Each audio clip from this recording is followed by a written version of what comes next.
Oke, bismillahirrahmanirrahim. Assalamualaikum warahmatullahi wabarakatuh. Alhamdulillah nahmaduhu wa nasta'inuhu wa nastaghfiruh wa na'udzu billahi min sururi anfusina wa min sayyiati a'malina. May yahdihillahu fala mudhillalah wa may yudlilhu fala hadiyalah. Asyhadu an la ilaha illallah wa asyhadu anna Muhammadan abduhu wa rasuluh la nabiyya ba'dah.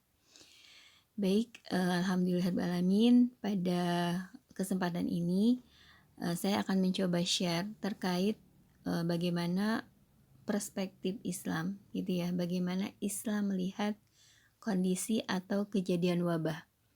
Karena kita tahu saat ini kan kondisi pandemik gitu ya, COVID-19 itu Masya Allah tidak tahu akan sampai kapan, akan sampai di mana, semakin hari semakin meningkat ya. Maka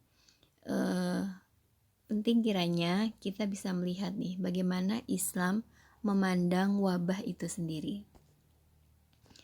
Oke, nah wabah COVID-19 yang saat ini kita alami mungkin bukan lagi wabah ya, tapi sudah pandemik.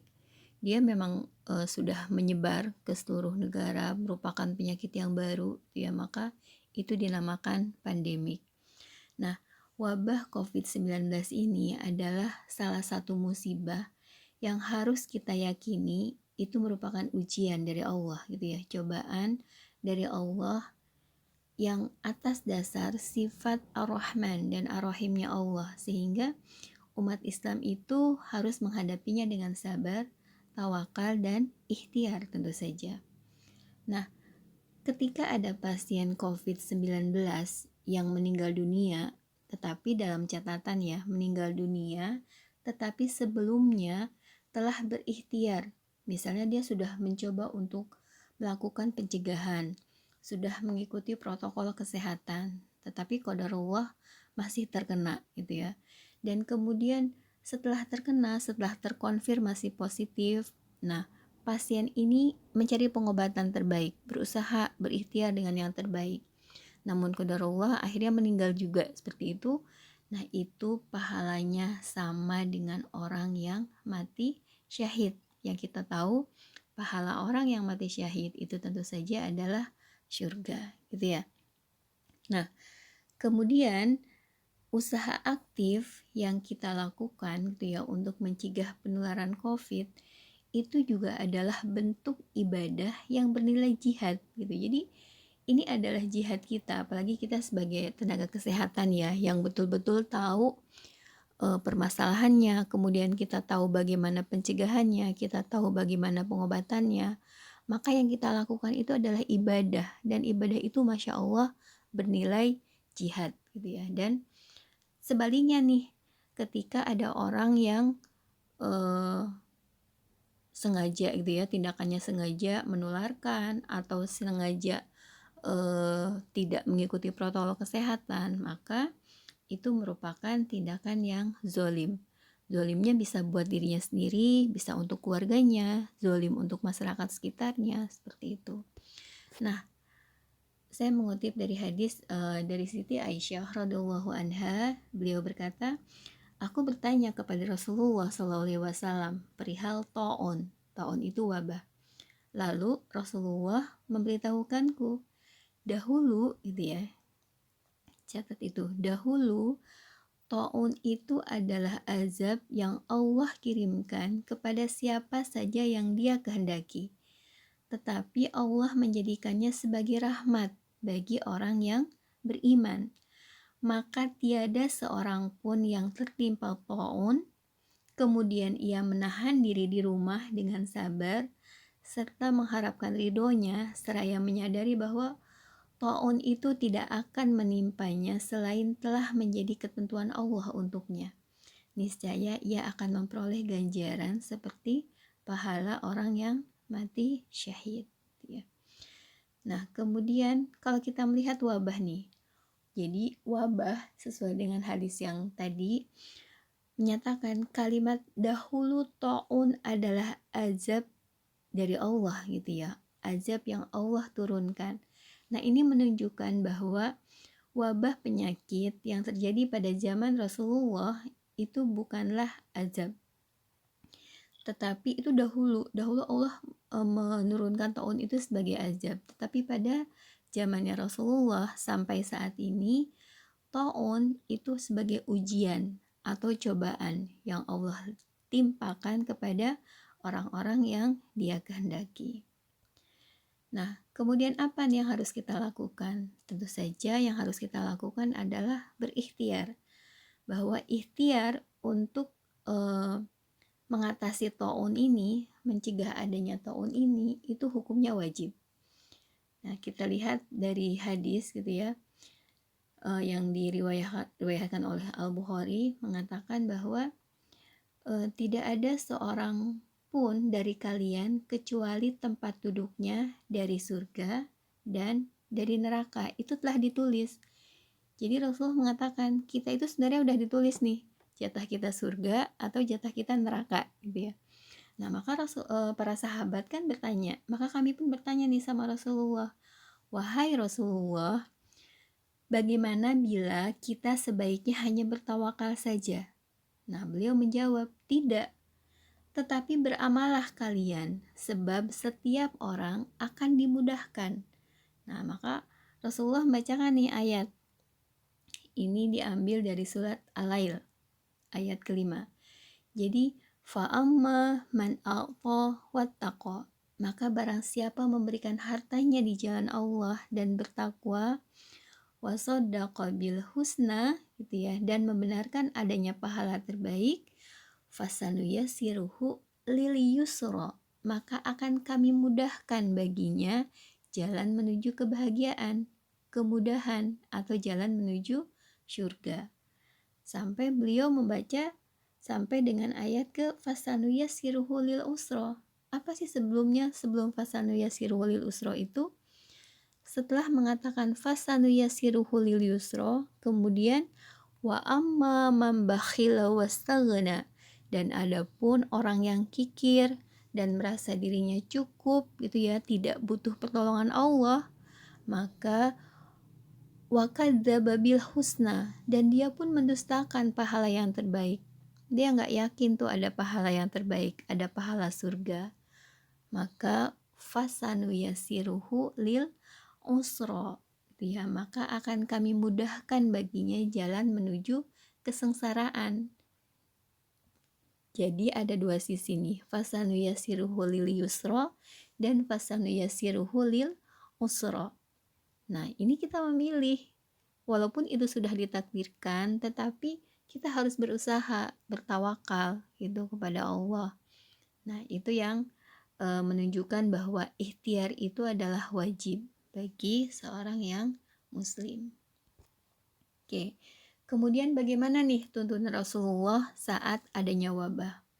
Yang pertama, sesuai dengan hadis tadi ya, yang pertama yang saya bacakan, tidak keluar rumah, stay at home ya, hashtagnya kan seperti itu, stay at home. Sejak bulan apa, Februari atau Maret ya, kita sudah sangat familiar dengan stay at home, kaum rebahan yang membawa perubahan gitu.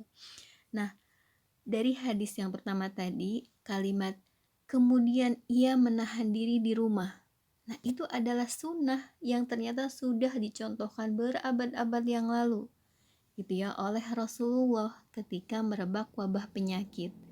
Jadi kita harus menahan diri di rumah nih, berdiam diri di rumah, stay at home gitu ya, larangan mendatangi wilayah yang terdampak wabah atau keluar dari wilayah yang memang dia juga ada wabah gitu.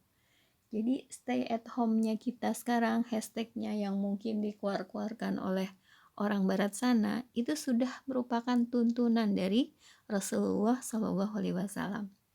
Indahnya Islam gitu ya. Nah, kemudian yang kedua adalah sabar.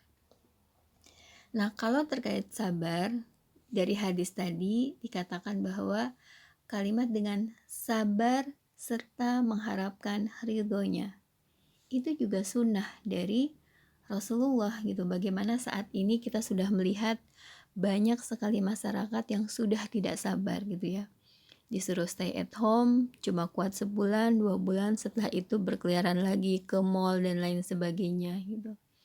Nah, padahal sudah ada tuntunannya nih, dan sabarlah gitu ya.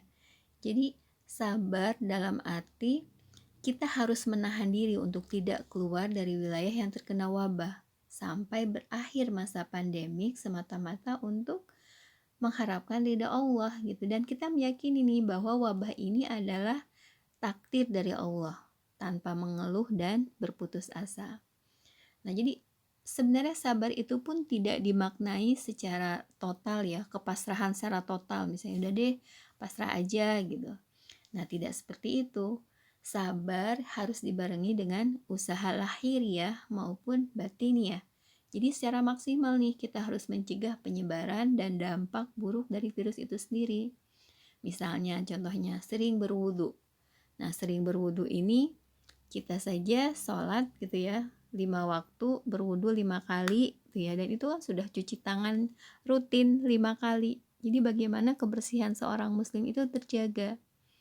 Kemudian menjaga kebersihan, rajin mencuci tangan, menjaga imunitas tubuh, physical distancing, dan lain-lain. Nah, itu adalah bentuk sabar kita gitu kepada Allah. Oke, kemudian yang ketiga adalah meningkatkan ibadah. Dalam hadis tadi dikatakan sabar serta mengharapkan ridho Allah. Itu adalah sunnah gitu, berusaha kita itu adalah usaha batin dalam menghadapi wabah. Karena kalau kita tidak meyakini bahwa ini adalah ujian dari Allah dan kita hanya mengharap ridho Allah, maka ya seperti tadi, ya sudahlah keluar rumah, tidak mengikuti protokol kesehatan dan lain-lain.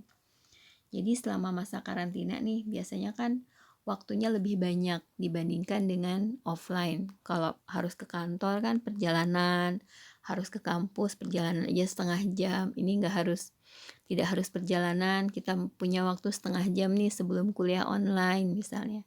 Nah, itu bisa dimanfaatkan waktunya untuk meningkatkan kualitas ibadah kita.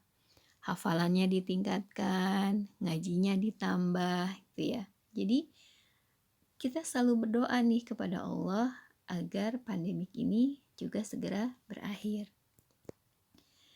Nah, hadis yang tadi di awal ditutup dengan niscaya ia akan memperoleh ganjaran seperti pahala orang yang mati syahid. Jadi bagi siapapun yang berjuang menghadapi wabah dengan tetap di rumah dan penuh kesabaran, maka itu sama dengan ketika meninggal, itu sama dengan orang yang meninggalnya berjuang membela agama Allah Subhanahu wa taala. Oke, yang keempat adalah social distancing. Nah, ternyata konsep social distancing ini pun telah diterapkan tuh sejak dulu oleh sahabat Rasulullah SAW, yaitu sahabat Amr bin As gitu ya, ketika terjadi wabah di Syam. Jadi para sejarawan itu mencatat ada sekitar 25.000 sampai 30.000 korban meninggal akibat wabah gitu. Jadi memang dari dulu pun ketika ada wabah korbannya banyak gitu, puluhan ribu, ratusan ribu gitu ya. Nah, ini ada wabah di negara Syam gitu ya. Nah, akibat wabah taun ini 2 gubernurnya juga meninggal. Nah, sahabat yang mulia Abu Ubaidah bin Al-Jarrah dan Mu'adz bin Jabal itu meninggal karena wabah. Nah, ketika Amr bin Ash menjadi gubernur, beliau memerintahkan agar kaum muslimin itu berpencar dan pergi tinggal ke gunung. Jadi saling menjauh satu sama lain.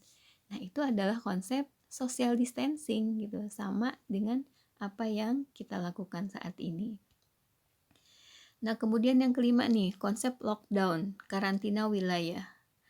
Lockdown itu kan mencegah dan melarang orang masuk di suatu wilayah serta melarang orang yang ada di wilayah itu keluar gitu ya, agar wabahnya tidak menyebar.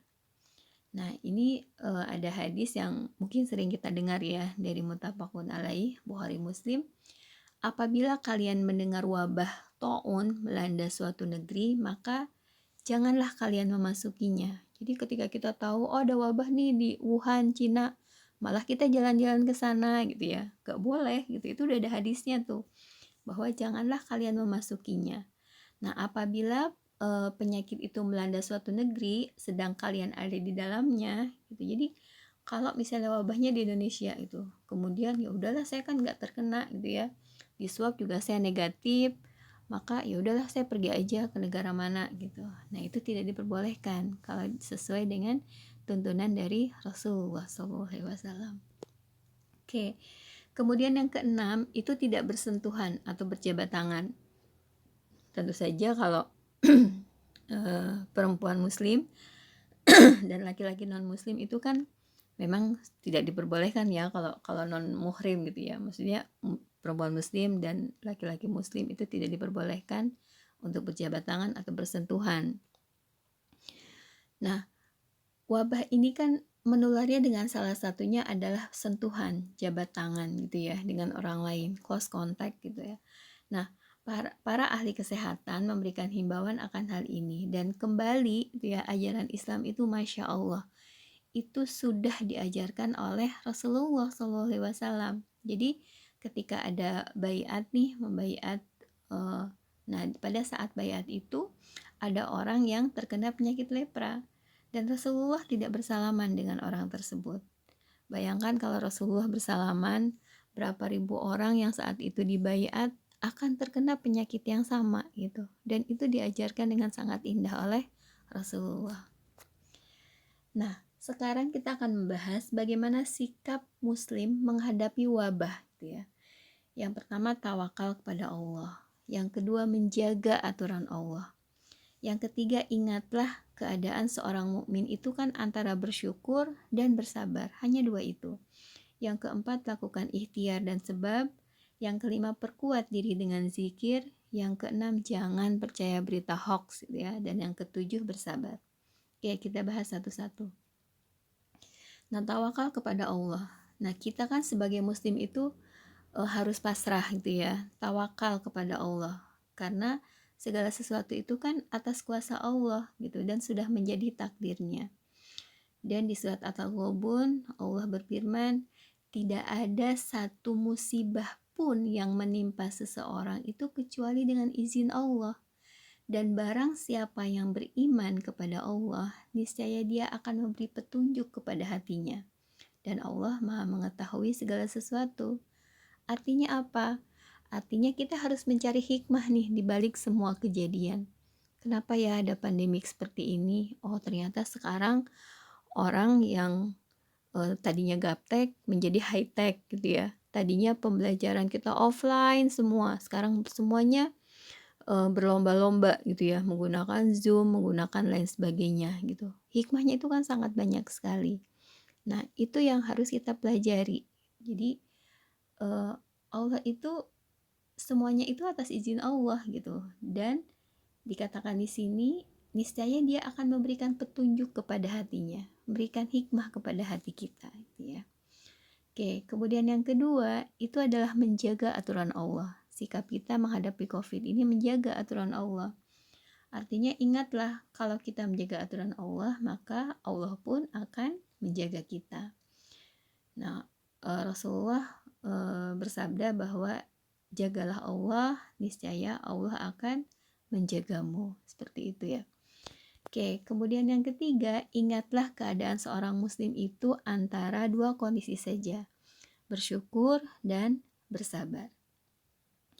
Ini suatu hadis yang favorit saya gitu ya. Ini selalu menguatkan saya ketika ada masalah, ketika saya senang gitu. Nah, hadis ini diriwayahkan oleh Muslim. Nah, kalian mungkin bisa merenungi gitu ya isi hadis ini, Masya Allah. Isinya adalah sungguh menakjubkan keadaan seorang mukmin. Nah, Rasulullah tuh mengatakan sungguh takjub gitu ya terhadap keadaan seorang mukmin. Seluruh urusannya itu baik. Seluruh urusannya itu baik. Ini tidaklah didapati kecuali pada seorang mukmin.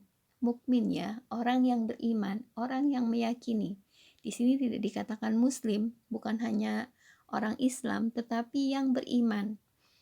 Nah, jika mendapatkan kesenangan, ia bersyukur. Itu baik baginya. Jika mendapatkan kesusahan, maka ia bersabar. Itu pun baik baginya.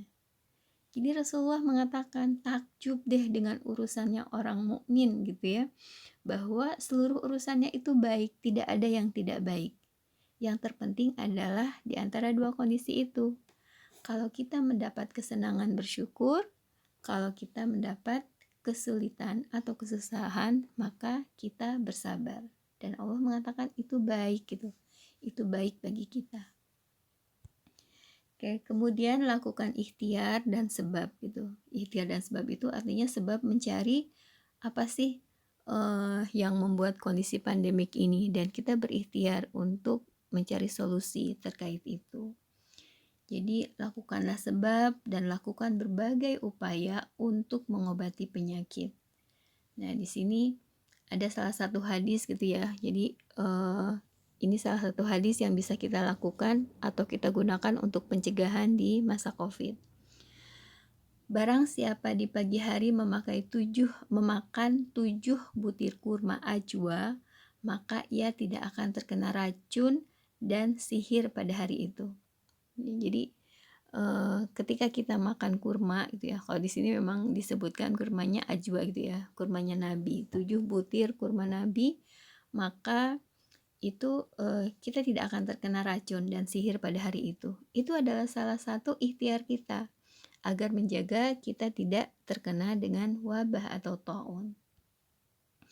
Nah, kemudian perkuat dengan zikir. Ini pun salah satu usaha kita. Ya, jadi tidaklah seorang hamba, ini ada hadis dari Rasulullah, tidaklah seorang hamba mengucapkan setiap pagi dari setiap harinya dan setiap petang dari setiap malamnya kalimat Bismillahilladzi la yadurru ma'asmihi syai'un fil ardi wala fis sama'i wa huwas sami'ul alim. Ya. Jadi itu dibaca 3 kali nih, di pagi hari dan di sore hari. Mungkin ada yang sudah mengetahui terkait Al-Ma'surat ya. Jadi kita bisa membaca Al-Ma'surat di pagi hari dan di petang hari. Nah, doa ini itu ketika kita baca 3 kali, maka tidak akan ada apapun yang membahayakannya. Nah, kalau tadi secara fisik ya, makan 7 butir kurma misalnya. Nah, ini dari zikirnya, dari zikir dari hatinya untuk menjaga mara bahaya. Kita bisa membaca ini. Jadi bisa dihafalkan ya, Bismillahilladzi la yadhurru ma'asmihi syai'un fil ardi wala fis sama'i wa huwas sami'ul alim gitu. Jadi dibaca 3 kali pagi dan sore hari. Oke, kemudian ini yang terpenting juga, jangan percaya berita hoax. Apalagi ketika kita mendapatkan berita dan kita tidak tabayun gitu ya, tidak mengklarifikasi, dan kemudian kita juga bantu menyebarkan. Nah, itu hukumnya adalah dosa, tidak diperbolehkan. Jadi ini di dalam surat Al-Hujurat ayat 6 dikatakan, hai orang-orang yang beriman, jika datang kepadamu orang fasik membawa suatu berita, maka periksalah, tabayun gitu ya, dengan teliti. Periksa pun dengan teliti, nggak hanya asal lewat, oh iya kayaknya bener deh gitu. Nah, jadi harus dengan teliti agar kamu tidak menimpakan suatu musibah kepada suatu kaum tanpa mengetahui keadaannya, yang menyebabkan kamu menyesal atas perbuatanmu itu. Jadi jangan sampai berita yang kita sebarkan malah menjadikan fitnah gitu ya. Kalau di COVID ini kan banyak sekali berita hoax. Misalnya contohnya apa ya? Badannya dibaluri minyak kayu putih misalnya, atau menghirupnya kayu putih, minumnya kayu putih gitu. Nah, itu kalau kita tidak tahu apakah ini sudah teruji secara medis dan lain sebagainya, tidak perlu kita ikut menyebarluaskan. Karena kalau misalnya ada kesalahan, maka itu akan menjadi musibah bagi orang lain.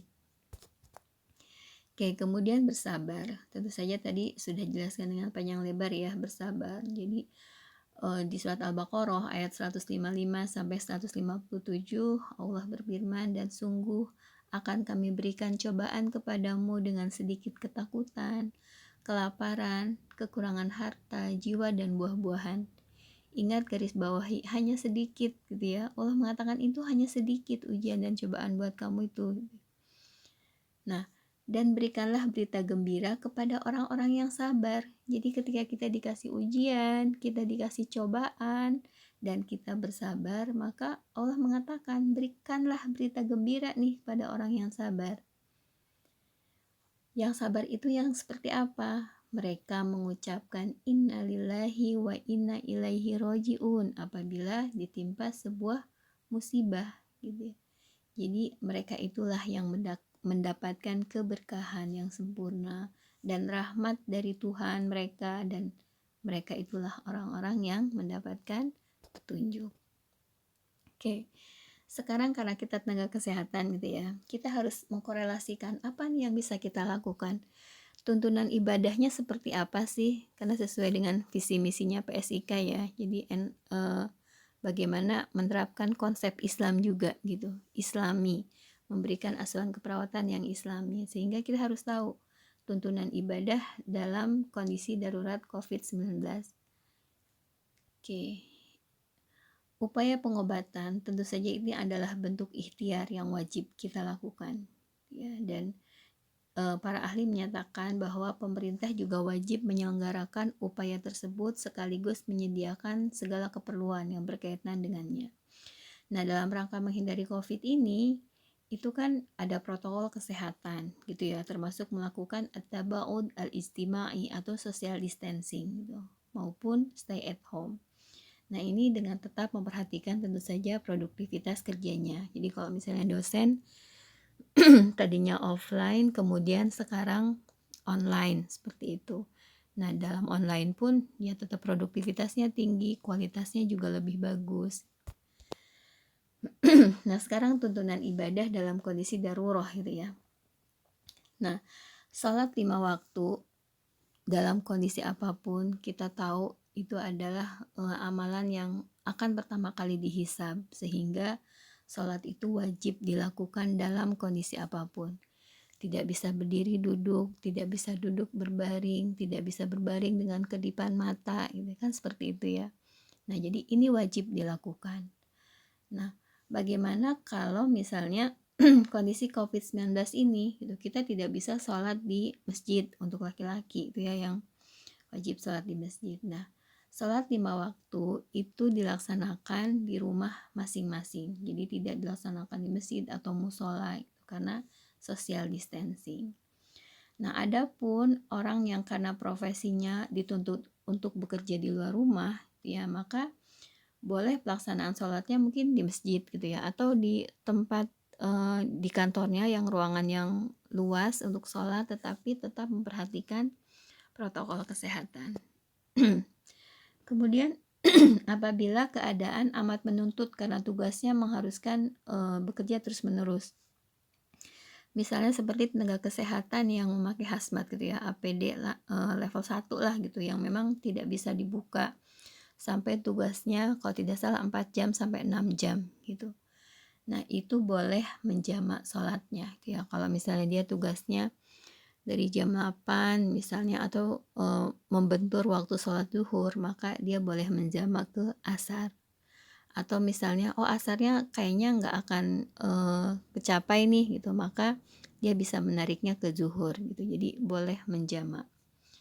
Nah, kemudian sholat Jumat gitu ya, karena sholat Jumat itu kan harus berjamaah gitu ya di masjid, maka sholat Jumat ini diganti dengan sholat zuhur, jadi 4 rakaat di rumahnya masing-masing. Nah, untuk azan sebagai perdana waktu sholat itu dikumandangkannya kan dengan kalimat hayya ala sholah gitu ya. Nah, itu bisa diganti dengan solu fi rihalikum gitu, salatlah di kendaraan kalian, atau salatlah kalian di rumah masing-masing, solu fi buyutikum gitu. Jadi lafaz azannya itu bisa diganti agar memang masyarakat itu sholatnya di rumah saja gitu, tidak perlu ke masjid. Nah, kemudian ini adalah kondisi kalau misalnya COVID-nya itu di bulan Ramadan, seperti yang kita pernah alami ya, ada Ramadan dan Idul Fitri di masa pandemik gitu. Nah, sholat tarawih dilakukan di rumah masing-masing gitu. Jadi takmir tidak perlu mengadakan sholat berjamaah di masjid.